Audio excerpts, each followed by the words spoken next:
네, 대중매체와 사회문화 현상을 여성의 관점에서 좀 들여다보도록 하죠. 오늘도 손혜정 문화평론가 자리해 주셨습니다. 어서 오십시오. 예, 안녕하세요. 오늘은 앞서 소개해드린 세월호 참사를 다룬 다큐멘터리 영화 당신의 4월에 대한 이야기 해주신다고요. 네네. 어떤 영화입니까? 네, 일단 이 영화를 만든 주연숙 감독에 대해서 소개를 좀 하자면 주연숙 감독은 2003년에 미등록 이주 노동자 문제를 다룬 옴니버스 다큐멘터리 이주를 첫 작업으로 네. 지난 16년 동안 한국 사회 소수자 문제들을 쭉 다뤄온 사람입니다. 예. 이번에는 세월호 이후를 그리는 다큐멘터리 당신의 4월을 개봉을 했는데요.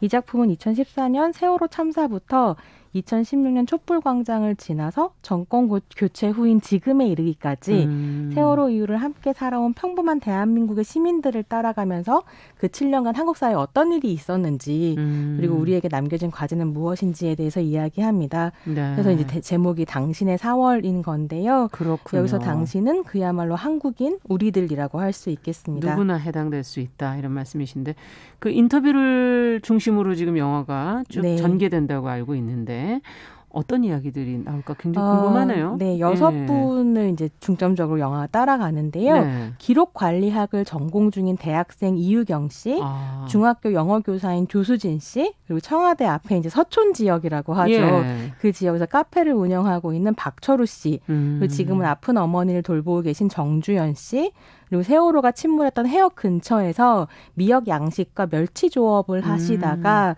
이제 잊을 수 없는 어떤 경험을 하셨던 이호경 씨, 그리고 유가족으로서 카메라를 잡고 세월호 이후 상황들을 모두 기록하면서 이제 딸을 이제 기리고 계시는 문종택 씨 이렇게 6분입니다. 네. 이제 각자 세월호와 관련해서 무엇이든 하려고 노력했었던 사람들이었고요.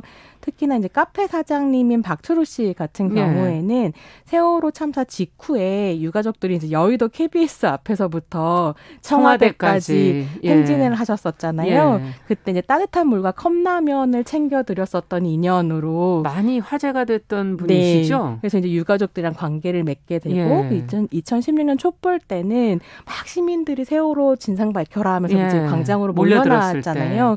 그때 이제 한 아버님께서 저 시민들에게 따뜻한 밥 한 끼 제공하고 그러니까 드리고 싶다, 대접하고 싶다 이렇게 얘기하시는 걸 듣고 유가족들이랑 함께 따뜻한 밥과 카레를 이제 준비를 해서 4,000그릇 넘게 그 촛불광장 기간 동안에 이제 시민들에게 제공을 했었던 이런 분이세요. 맞아요. 뭐 이런 일이라든가 아니면 뭐 영어 교사인 조수진 씨 같은 경우에는 매년 4월에 이제 학생들과 같이 세월호에 대한 이야기를 나누고 추모 행사를 준비하는 이런 이제 일들을 해오고 계십니다. 그래서 다큐를 보시면 각각의 시민들이 무엇을 해왔는지 좀 보실 수 있을 것 같아요. 그 사건 하나가 이들의 삶을 어떻게 변화시켰는가 지금까지. 네. 그거를 아마 이야기 속에서 다 들으실 수 있지 않을까 하는 생각도 들고 아까 얘기해 주신 그 카페 사장님 저도 알 정도니 뭐 모든 분들이 많이 기억하실 거고 그분의 아내가 어느 날 지겹다는 말을 무심코 내뱉은 그 택시기사한테 왜 지겨우냐, 왜 그만해야 하냐라고 도리어 질문을 되물으셨다는 그 얘기가 있던데 지금은 그런 얘기들을 항상 하시잖아요. 지금 7주기고 7주년이 됐고 그러니까 지겹다, 뭐 그만해라 이런 이야기들 지금도 있지 않습니까? 네, 여전히 나오고요. 그때 이제 그 카페 사장님이 그런 인터뷰 내용을 하세요. 당시에도 지겹다고 했고, 1년 후에도 지겹다고 했고, 그러니까 뭐 그때 인터뷰 한 2년 정도 됐었지만, 그러니까 매해 지겹다는 얘기가 나온다는 거죠. 그리고 사실 그게 이 영화를 둘러싼 별점 테러 이런 상황으로도 이어지고 있는 것 같아요.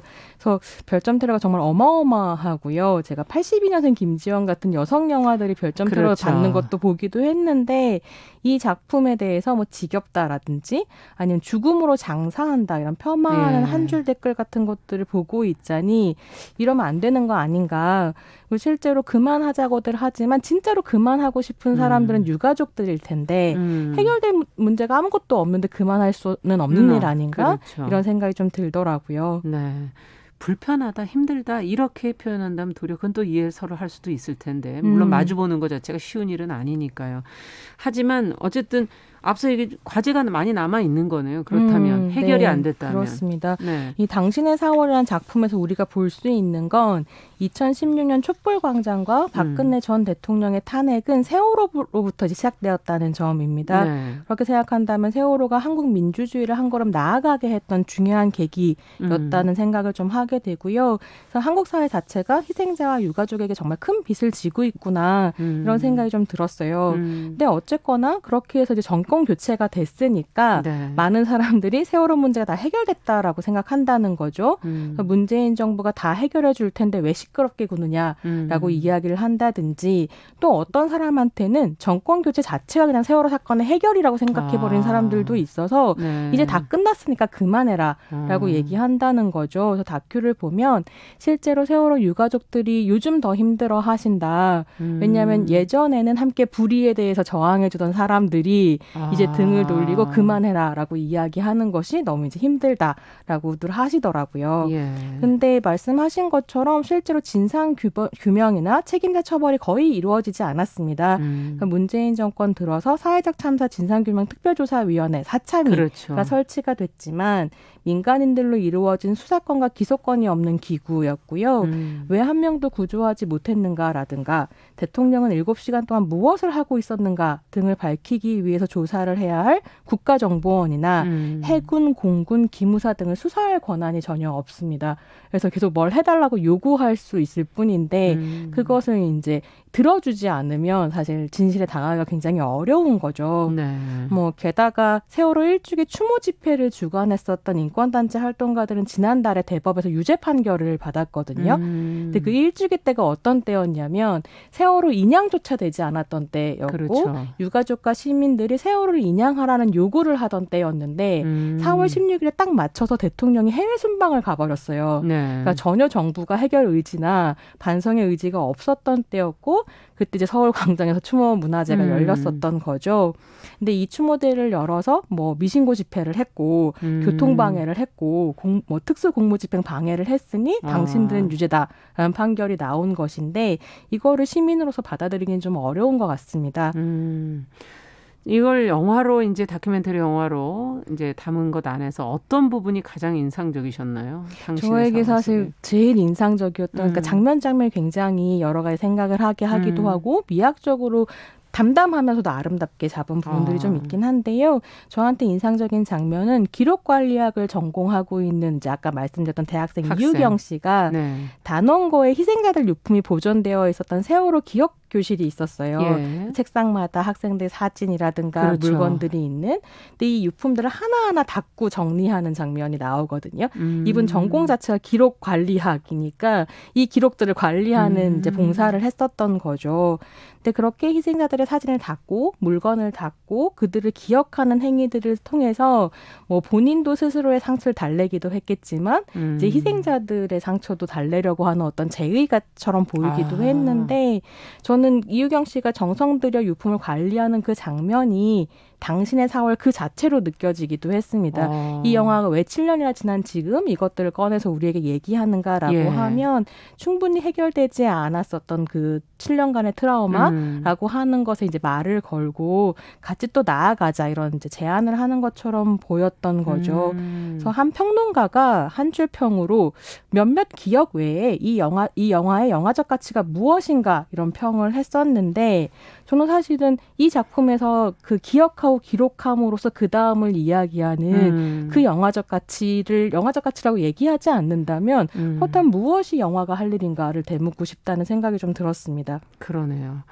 지금 이제 트라우마 이런 표현을 해주셨는데 영화 장면이 그 전환되는 중간중간에 적혀있던 그런 문장들이 있다고 얘기를 들었어요. 뭐 주디스 허만의 트라우마에 대한 정의 같은 것들이 나오고 그다음에 트라우마를 어떻게 해결할 수 있는지 우리가 뭘 해야 되는지 이게 간지로 들어가게 되는데요. 이걸 보면 앞에서도 말씀드렸던 것처럼 당신의 4월이라는 작품 자체가 우리들의 상처를 보듬으려고 하는 작품이라는 것을 좀 보여주는 것 같아요. 그래서 실제로 주현숙 감독한테 왜 7년이나 지난 이야기, 심지어 여전히 사람들이 불편해하는 이야기를 꺼내느냐 라고 질문을 했을 때 주현석 감독이 그렇게 대답을 하더라고요. 그러니까 본인도 너무 상처가 커서 한 3년 동안 보고 싶어 하지 않았다는 거죠. 그렇죠. 근데 3년 후에도 여전히 유족들은 싸우고 있고 주현석 감독 마음에도 계속 그 사건이 돌아오고 그리고 시민들은 세월호 리본을 이제 가방에 메고 다니고 그걸 보면서 이 사건은 그냥 흘려보낼 사건이 아니라 한국 사회에 굉장히 의미가 있는 사건이라고 생각했고 그래서 그것을 꺼내놓고 더 많이 이야기할 수 있는 장으로서 이 작품이 좀 펼쳐졌으면 좋겠다 이렇게 얘기를 하셨다고 하거든요. 그래서 영화의 공론장으로서의 역할 같은 것도 당신의 4월에서 좀 볼 수 있지 않겠나 이런 생각이 듭니다. 네, 주디 서먼의 그 책 트라우마에 관한 책은 사실 어찌 보면 그냥 이렇게 상처를 과학적으로만 접근한다기보다는 조금 더 인간적으로 접근해주는 면이 있지 않나 하는 생각도 들고 트라우마 이런 상처를 우리가 과연 어떻게 마무리해야 하는가 하는 그런 고민도 생기게 되고요. 네. 끝으로 이 영화를 보시고 난 다음에 마지막으로 전해주실 말씀은? 사실 저에게 또 인상적인 분은 지성이 아빠인 문종택 씨입니다. 거의 이분은 인터뷰가 나오지 않고 모습만 비춰주는데요. 카메라 들고 계속 뛰어다니세요. 그래서 모든 과정을 하나하나 기록하시는데 그건 사실 세월호 이후에 진실이 전혀 밝혀지지 않았기 때문에 진실에 다가가기 위해서 기록한다라고 얘기하시거든요. 포스트 세월호 작품들이 하고 있는 건 이 작업인 것 같기도 해요. 진실에 다가가기 위해서 카메라를 드는 것. 그랬을 때 우리가 우리의 트라우마를 상처를 치유하는 것도 너무 중요하지만 한편은 그 치유를 발판으로 해서 정부가 진실을 규명하고 책임자를 처벌하도록 그러니까 할 일을 다 하도록 행위하고 말하는 것으로 이어져야 한다는 생각이 좀 들었습니다. 네. 자, 오늘 세월호 참사를 다룬 당신의 4월 손희정 문화평론가와 함께 살펴봤습니다. 말씀 잘 들었습니다. 감사합니다. 정용실의 뉴스 브런치 수요일 순서도 같이 인사드리겠습니다. 저는 내일 뵙겠습니다. 감사합니다.